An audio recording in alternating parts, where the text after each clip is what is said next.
আসসালামু আলাইকুম। আজকে পড়ে শোনাব লেখক সুমন্ত আসলামের লেখা ৫ জন দুষ্টু ছেলে উপন্যাসের ২য় পর্ব। খুব একটা জরুরি মিটিং আছে আজ আমাদের। স্কুলের মাঠে আমরা বসে আছি তাই সেই কখন থেকে। বিকেল শেষ হয়ে প্রায় সন্ধ্যা হয়ে আসছে, কিন্তু মিটিং এখনো শুরু করতে পারছি না। কারণ রিমন এখনো আসেনি। সাধারণত আমরা ৫ জন একসঙ্গে না হলে মিটিং শুরু করি না। আজকে বোধহয় রিমনকে বাদ দিয়েই তা শুরু করতে হবে। রিমন এখনো আসছে না দেখে রিন্টু রাগে মুখ লাল করে ফেলেছে। দোদুল একটু পরপর অযথাই ওর চশমা খুলে শার্টের কোনা দিয়ে পরিষ্কার করছে। নুরুল চুপচাপ মাঠের ঘাসগুলোর দিকে তাকিয়ে কি যেন খুঁজছে, আর আমি তাকিয়ে আছি ওদের দিকে। হঠাৎ দপদপ করে কারো পায়ের শব্দ পেতেই আমরা ঘাড় ঘুরিয়ে দেখি রিমন প্রায় দৌড়ে দৌড়ে আমাদের দিকে আসছে। একটু পর কাছে এসে বসেই শব্দ করে ঘন ঘন নিঃশ্বাস নিতে লাগলো ও। ওর বুকটা প্রচণ্ড ওঠানামা করছে, ঘামে ভিজে গেছে ওর সারা মুখ। দোদুল দ্রুত রিমনের কাঁধে একটা হাত রেখে বলল, কি হয়েছে রিমন? হাঁপাতে হাঁপাতে রিমন বলল, একটা ভয়ঙ্কর খবর আছে। কি? রিন্টু এগিয়ে এসে রিমনের সামনে বসলো। ওর চেহারায় এখন আর কোনো রাগ নেই। ভূতের বাড়িতে একটা মানুষ খুন হয়েছে আজ। চোখ বড় বড় করে বলল রিমন। চোখ বড় বড় হয়ে গেল আমাদেরও। রিন্টু একটু শব্দ করে বলল, পুলিশ কি?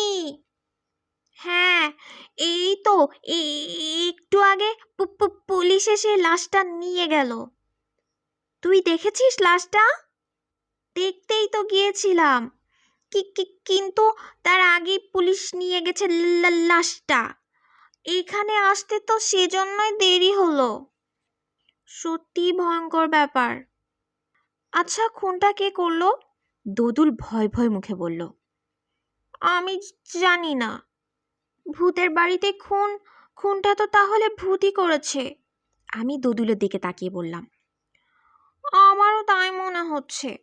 নুরুল একটু সোজা হয়ে বসে বলল, রাতে ওই বাড়ি থেকে হাসির শব্দ ভেসে আসে, কখনো কান্নার শব্দ ভেসে আসে, মাঝে মাঝে কাঁচ ভাঙার শব্দ শোনা যায়, কখনো কাউকে মোমবাতির মতো আলো নিয়ে ঘুরতে দেখা যায় সারা বাড়িতে।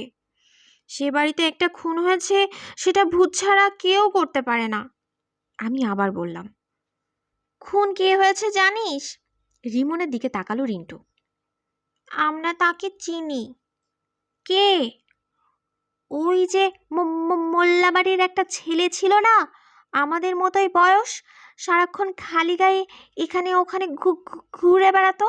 ওই ছেলেটাই নাকি খুন হয়েছে। যারা দেখেছে তারা তাই বলেছে। ছেলেটা তো পাগল ধরনের ছিল। হ্যাঁ, ভূত আর মানুষ পেল না, একটা পাগলকে খুন করলো। আমিও সেটাই ভাবছি।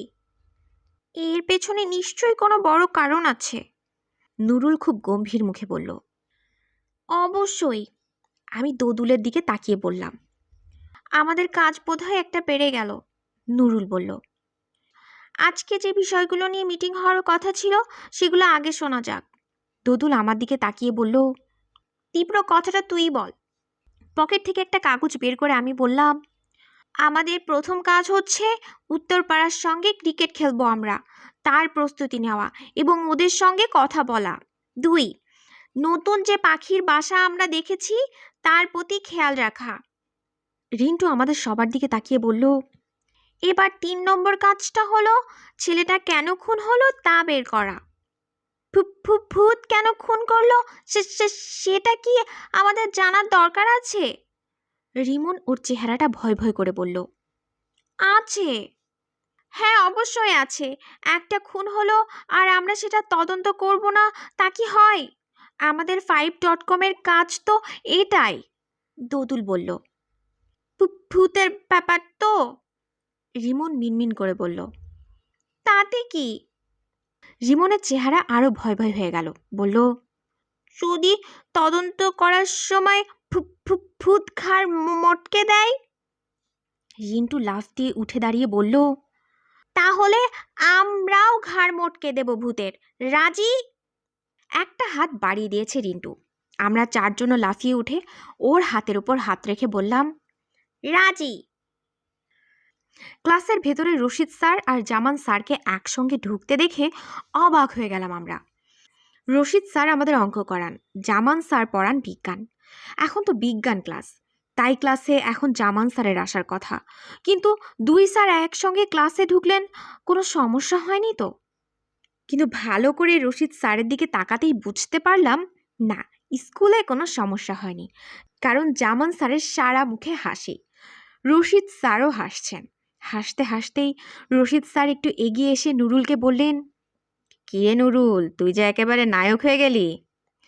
লজ্জা লজ্জা চেহারা নিয়ে উঠে দাঁড়ালো নুরুল। ওর পাশে বসা বাটলু উঠে দাঁড়ালো। বাটলুর চেহারায় শয়তানি হাসি। ও শয়তানের মতো হাসতে হাসতে বলল, স্যার, তাহলে তো ওর একজন নায়িকা দরকার। মাথা ঝাঁকাতে ঝাঁকাতে রশিদ স্যার বললেন, তুই তো ঠিকই বলেছিস, নায়ক থাকলে নায়িকা দরকার হয়, কিন্তু মুশকিল হলো নায়িকা খুঁজে পাবো কোথায়? স্যার, মুশকিল শুধু এইটাই না, আরও একটা আছে। কি? রশিদ স্যার আগ্রহ নিয়ে বাটলুর দিকে তাকালেন। নায়িকা খুঁজলে হয়তো পাওয়া যাবে, কিন্তু নুরুল তো ভূতের মতো কালো। নায়িকা আবার ওকে দেখে ভূত মনে করে অজ্ঞান হয়ে যাবে না তো? খ্যাক খ্যাক করে শয়তানের মতো হাসতে লাগলো বাটলু। রিন্টু ঝট করে উঠে দাঁড়িয়ে বলল, স্যার, বাটলু বোধহয় কেবল কালো কুচকুচে ভূতই দেখেছে, সাদা ধপধপে ভূতও যে আছে এটা বোধহয় ও দেখেনি। আপনি যদি বলেন, আমাদের 5.com-এর পক্ষ থেকে ওকে একদিন সাদা ভূত দেখাতাম। বাটলু কিছুটা চিৎকার করে বলল, স্যার, আপনি কিছু বলবেন না, ওরা আমাকে ভয় দেখাবে কিন্তু। ও ভুল বলল স্যার, আমাদের একজন বন্ধু কেবল কালো ভূত দেখেই জীবন কাটিয়ে দেবে, ও কোনোদিন সাদা ভূত দেখবে না, তা কি হয়? রিন্টু দাঁত কিরমির করে আর চোখে বাটলুর দিকে তাকালো। রিন্টু তো ঠিকই বলেছে, দেখবি নাকি সাদা ভূত? পেছন থেকে দোদুল বাটলুকে পিঠে খোঁচা দিয়ে ফিসফিস করে বলল, তুই না করলেও তোর কোনো নিস্তার নেই বাটলু, এত বড় সাহস তোর, তুই 5.com-এর সদস্যের সঙ্গে ইয়ার্কি করিস? দাঁড়া, অল্প কদিনের মধ্যে তোকে যদি মাথা কাটা ভূতের জঙ্গলের শেওড়াওয়ালা গাছের সঙ্গে ঝুলিয়ে না দিয়েছি, তাহলে আমার নাম দোদুল না। বাটলু রাগে কটমট করে একটু শব্দ করেই বলল, ঠিক আছে ঠিক আছে, দেখা যাবে। আগেরবার প্যান্টে সুপারগ্লু লাগিয়ে দিয়েছিলি, কিছু বলিনি, এবার কিছু করলে দেখিস আমি কি করি। রিমন রাগে ওর শার্টের হাতা গোটাতে লাগলো, বলল, তুই কি করবি? সেটা পরে দেখিস। তোরা মনে করেছিস তোদের 5 জনের সাথে আমি পারবো না? পরশুদিন অস্ট্রেলিয়া থেকে আমার ফুফাতো ভাই আসছে, ক্যারাটে ব্ল্যাক বেল্ট পেয়েছে সে, দেখিস তাকে দিয়ে তোদের কি পাদানিটাই না দিই আমি। কথাটা শুনে রিন্টু এমন জোরে দাঁত কড়মড় করতে লাগলো যে মনে হলো ও এখনই বাটলুকে কামড়ে ছিঁড়ে ফেলবে। কিরে, তোরা ঝগড়া করছিস নাকি? রশিদ স্যার আমাদের দিকে একটু এগিয়ে এলেন। দোদুল সঙ্গে সঙ্গে উঠে দাঁড়িয়ে বলল, না স্যার, ঝগড়া করব কেন? ভূত কয় প্রকার ও কি কি আমরা তা বুঝাচ্ছিলাম বাটলুকে। না স্যার। বাটলু কথাটা শেষ করার আগেই স্যার বললেন, এখন ভূত থাক, আমরা অন্য কথা বলি। রশিদ স্যার নুরুলের দিকে তাকিয়ে বললেন, আচ্ছা, তুই কাল যে 100 টাকা পেলি তা খরচ করে ফেলেছিস নাকি? প্যান্টের পকেট থেকে টাকাটা বের করে নুরুল বলল, না স্যার। বলিস কি, এখনো খরচ করিসনি? আমাদের সময় হলো তো এরই মধ্যে 2-1 কেজি মিষ্টি কিনে পেট ভরে খেয়ে ফেলতাম। আমরাও কিছু মিষ্টি কিনবো স্যার, আর কিছু টাকার পাখির খাবার কিনবো। ও, তোরা তো আবার পাখির বাসা দেখিস, পাখির ডিম দেখিস, পাখির বাচ্চা দেখিস, এবং তাদের আবার খাবারও দিস। ভালো ভালো, তার বাকি টাকা দিয়ে কি করবি? রিন্টু আবার উঠে দাঁড়িয়ে বলল, ছাগলের জন্য কিছু খাবার কিনবো স্যার। ছাগলের জন্য খাবার? ছাগল পাবি কোথায় তোরা? বাটলুর দিকে তাকিয়ে রিন্টু বলল, আছে স্যার, আমাদের ক্লাসেও 2-1টা ছাগল আছে। এই চুপ চুপ। রশিদ স্যার ঠোঁটে আঙ্গুল দিয়ে বাইরের দিকে তাকিয়ে বললেন, হেড স্যার আসছেন এদিকে। সঙ্গে সঙ্গে সোজা হয়ে বসলাম আমরা। একটু পর হেড স্যার পা রাখলেন আমাদের ক্লাসে। স্যারের হাতে বড় বড় 3টি সুন্দর প্যাকেট। সারা ক্লাসে একদম শব্দ নেই এখন। কিছুটা ভয়ে ভয়ে আমরা তাকিয়ে আছি হেড স্যারের দিকে। ব্যাপারটা খেয়াল করলেন তিনি। তারপর আমাদের দিকে তাকিয়ে অপূর্ব এক হাসি দিয়ে বললেন, তোমরা এমন ভয় ভয় চোখে তাকিয়ে আছো কেন আমার দিকে? রিন্টু মাথা চুলকাতে চুলকাতে উঠে দাঁড়িয়ে বলল, আমরা আপনাকে ভয় পাই তো সেজন্য। কেন ভয় পাও? আমি তোমাদের কখনো মেরেছি কিংবা কখনো বকেছি? জি না স্যার। তাহলে?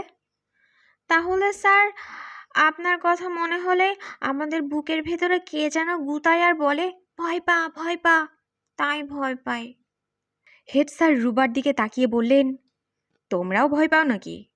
মাথা নিচু করে উঠে দাঁড়িয়ে মিনমিন করে রুবা বলল, জি স্যার, ভয়ে আমাদের হাত পা কাঁপে। চুলও কাঁপে স্যার।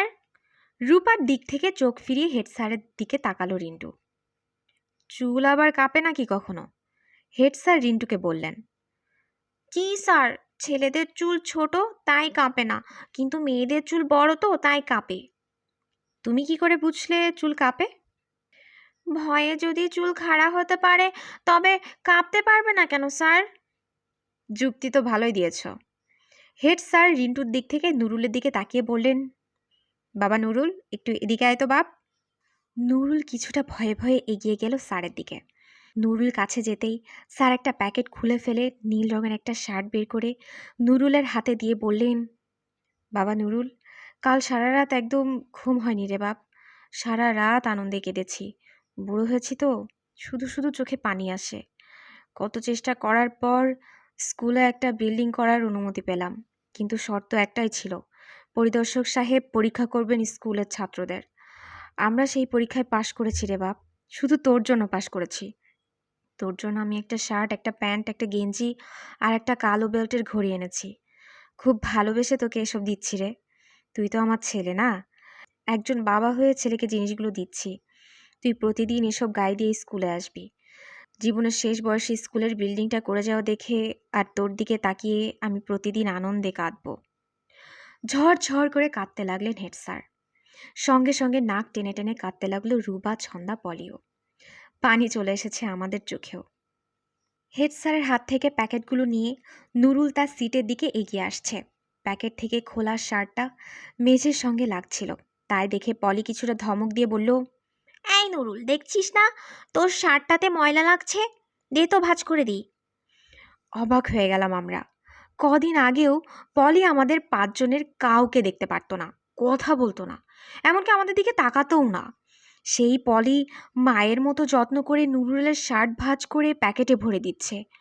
রিমন আমার কানের কাছে মুখ এনে ফিসফিস করে বলল, দেখেছিস, পলি বোধহয় নুরুলকে পছন্দ করে ফেলেছে।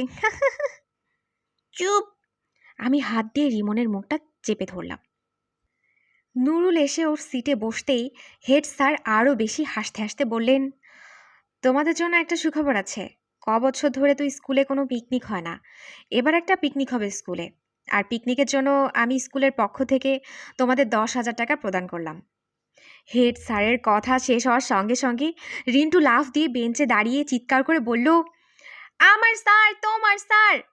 সঙ্গে সঙ্গে আমরা চারজন বলে উঠলাম, head sir, head sir.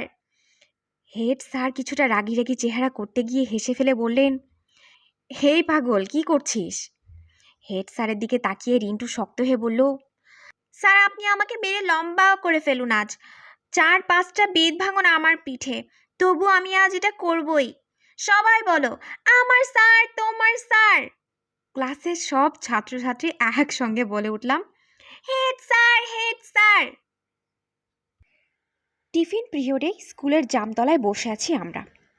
Class 10-এর Sohel ভাইয়া, ক্লাস 9-এর টগর ভাইয়া এগিয়ে এসে বললেন, তোমরা কি পিকনিকের ব্যাপারে কিছু ভেবেছ?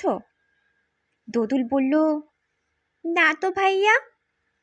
সোহেল ভাইয়া বললেন, 10,000 টাকা দিয়ে তো স্কুলের সব ছাত্রছাত্রীর পিকনিক হবে না। তাহলে? প্রত্যেককে কিছু না কিছু চাঁদা দিতে হবে। রিন্টু বলল, কত করে দিতে হবে ভাইয়া? এখনো ঠিক হয়নি, কালকে এই সময় অর্থাৎ টিফিন পিরিয়ডে চলো আমরা সবাই বসে আলোচনা করে ঠিক করি। সোহেল ভাইয়াকে দোদুল বলল, তাই ভালো হয় ভাইয়া, বাজেট করে কত টাকা চাঁদা দিতে হবে তা কালকেই ঠিক করলে ভালো হয়। ঠিক আছে, কালকেই কথা হবে। সোহেল ভাইয়া যাওয়ার সময় নুরুলের মাথার চুলগুলো বুলিয়ে দিয়ে বললেন, থ্যাংক ইউ নুরুল। নুরুল হেসে বলল, ওয়েলকাম ভাইয়া। সোহেল ভাইয়া আর টগর ভাইয়া চলে যেতেই দোদুল বলল, কাজ তো আরেকটা বেড়ে গেল। হ্যাঁ। রিন্টু সোজা হয়ে বসে বলল, যত কাজই পারুক, আজ রাতে আমরা ভূতের বাড়ি দেখতে যাব। আমি বললাম, আজকেই? হ্যাঁ, দু একদিন পরে গেলে হয় না? রিমন ভয় ভয় গলায় বলল, না, আজ রাতেই। দোদুল রিন্টুর দিকে তাকিয়ে বলল, আমারও আজকেই যেতে ইচ্ছে করছে। নুরুল বলল, আমারও। রিন্টু আমাকে বলল, কিরে দীপ্র, তুই যাবি না? যাবো তো। তাহলে কথা বলছিস না কেন? রিন্টু কিছুটা রেগে বলল, ভাবছি। কি ভাবছিস? দোদুল আমার দিকে তাকিয়ে হেসে হেসে বলল, মাঝে মাঝে ও এমন চুপচাপ হয়ে যায় যে কথাই বলে না, মনে হয় বোবা। রিন্টু গম্ভীর গলায় বলল, তাহলে আমরা 4 জন যাচ্ছি। আমি বললাম, 4 জন যাচ্ছি মানে? রিন্টু বলল, রিমন যাচ্ছে না আজ। যাব না মানে? প্রচণ্ড রেগে গেল রিমন। তুই না ভয় পাচ্ছিস? আমি ভয় পাচ্ছি? তাই তো মনে হলো। বললেই হলো। ঠিক আছে, তুই ভয় পাসনি, রাখছিস কেন? কই রাখলাম? রিন্টু এদিক ওদিক চোখ ঘুরিয়ে হাসতে হাসতে বলল, সত্যিই তো, রাগ কই গেল? রিমন আরও রেগে বলল, আমি কিন্তু তোর মাথা ফাটিয়ে দেব। মাথা ফাটাবি? হ্যাঁ। কি দিয়ে ফাটাবি? বাঁশ দিয়ে। বাঁশ তো এখানে নেই, আমি কি একটা এনে দেব? তুই কিন্তু আমাকে আরও রাগিয়ে দিচ্ছিস। আচ্ছা ঠিক আছে, আমরা 5 জনই যাচ্ছি আজ। রিমনের মাথায় আস্তে করে চাটি মেরে বলল রিন্টু, কিন্তু তার আগে উত্তরপাড়ার সাথে ক্রিকেট খেলা নিয়ে কথা বলতে হবে বিকেলে। দোদুল সবার দিকে তাকিয়ে বলল। নুরুল বলল, হ্যাঁ, বিকেলেই কিন্তু কাজটা করতে হবে। আমি বললাম, কিন্তু রাতে যে আমরা ভূতের বাড়ি দেখতে যাব তার তো কোনো পরিকল্পনা হলো না।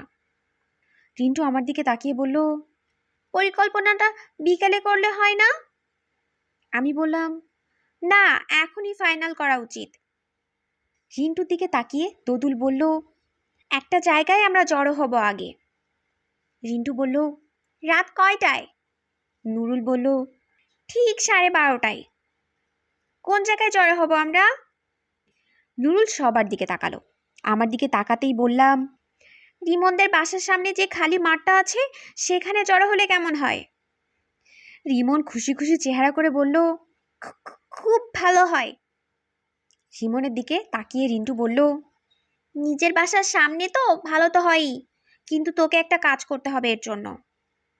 কি কি? তুই সবচেয়ে আগে গিয়ে দাঁড়িয়ে থাকবি মাঠে। আমি আগে কেন যাব? তোর বাসার সামনে যে। দোদুল হাত দিয়ে ইশারা করে রিন্টুকে থামিয়ে দিয়ে বলল, না না, কেউ আগে গিয়ে মাঠে দাঁড়িয়ে থাকবে না, সবাই যার যার বাসার দূরত্ব অনুযায়ী বাসা থেকে বের হবে, যেন ঠিক 12:30টায় মাঠে সবাই একসঙ্গে পৌঁছাতে পারি। নুরুল উঠে দাঁড়ালো, সেইটাই ভালো, চল ক্লাসে যাই, এখনই ক্লাস শুরু হবে। সবাই উঠে দাঁড়ানোর সঙ্গে সঙ্গে আমরা চমকে উঠলাম। পাশ ফিরে তাকিয়ে দেখি কিছুটা দূরে পাটলু হেঁটে যাচ্ছে। পাটলু কি আমাদের পরিকল্পনার কথা শুনে ফেলেছে? শুনে থাকলে সর্বনাশ। সে এই পরিকল্পনার কথা ফাঁস করে দেবে। শেষে ভূতের বাড়ির ভূতেরাও জেনে যাবে আমাদের এই গোপন পরিকল্পনার কথা। তখন কি হবে? ভূতেরা কি আমাদের আক্রমণ করে বসবে? সবার দিকে তাকালাম আমি। দোদুলের চোখ দুটো চশমার ভেতর দিয়ে আরো বড় বড় দেখাচ্ছে। রিন্টুর মুখ লাল হয়ে গেছে। নুরুল আগের মতোই স্বাভাবিক, কিন্তু রিমনের চেহারাটা ধবধবে সাদা হয়ে গেছে একেবারে, যেন ও একটা টিকটিকি, গায়ে কোনো রক্ত নেই ওর।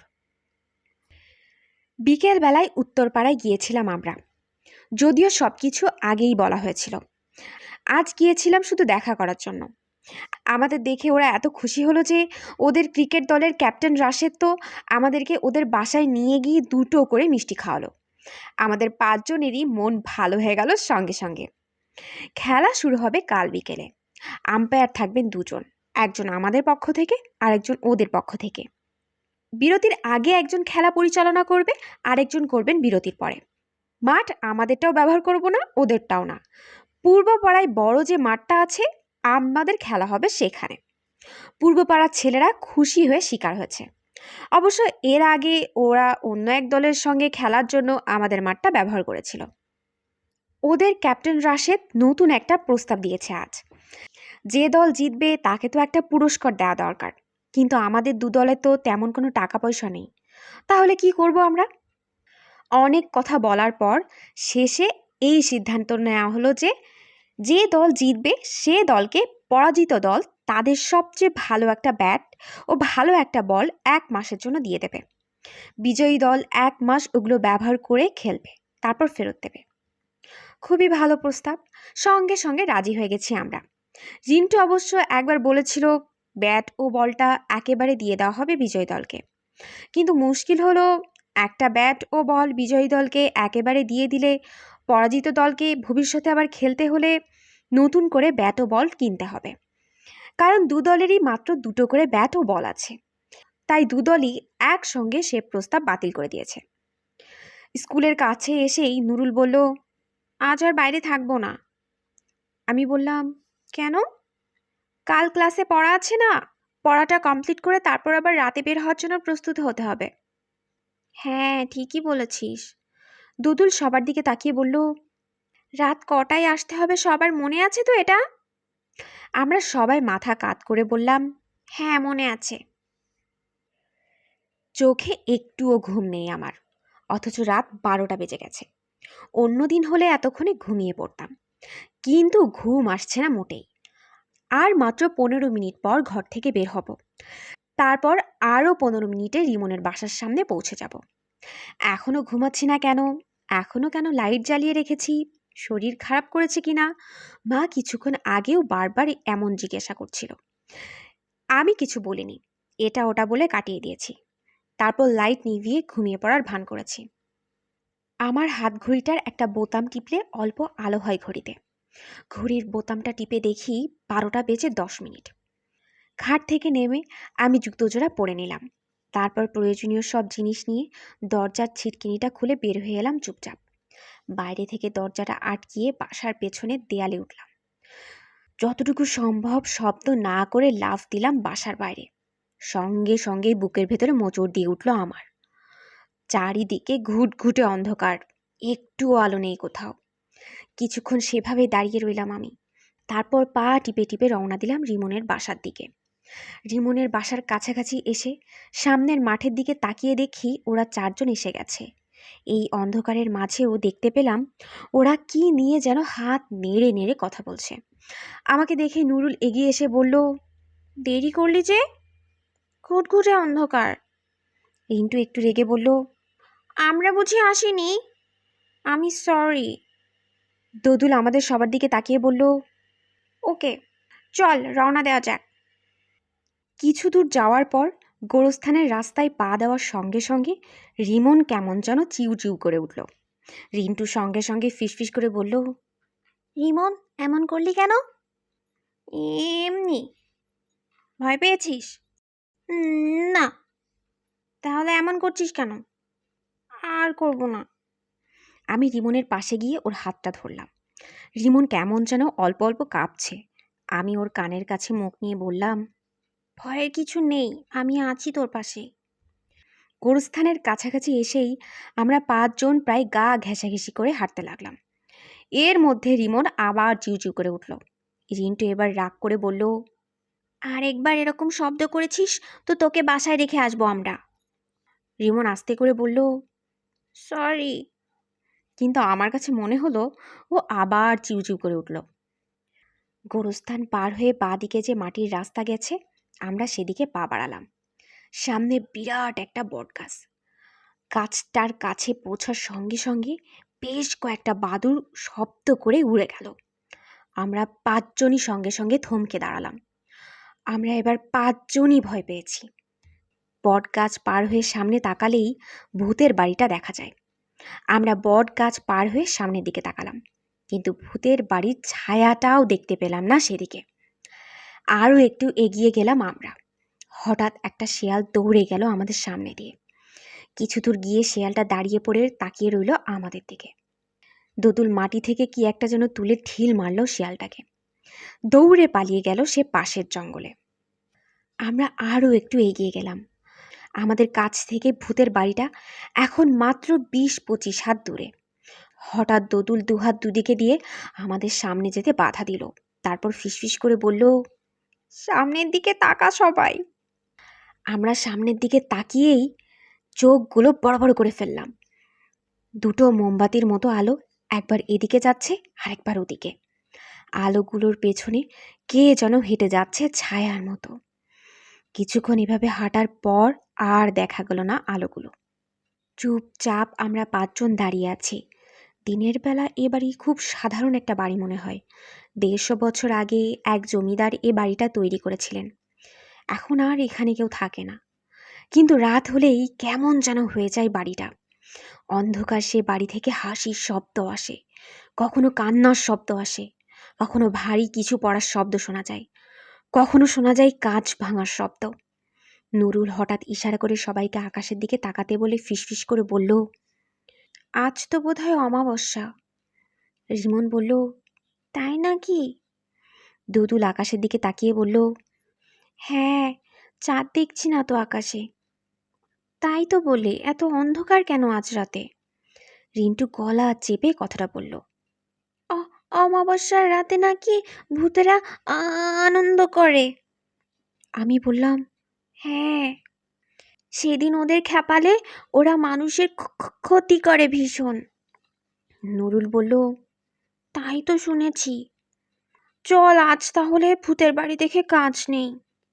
রিন্টু বলল, তাহলে ও অন্যদিন আসবো আমরা। রিমন আমার হাতটা আরও জোরে চেপে ধরে বলল। দোদুল বলল, রিমন খারাপ বলেনি। নুরুল বলল, চল আজকে তাহলে ফিরেই যাই।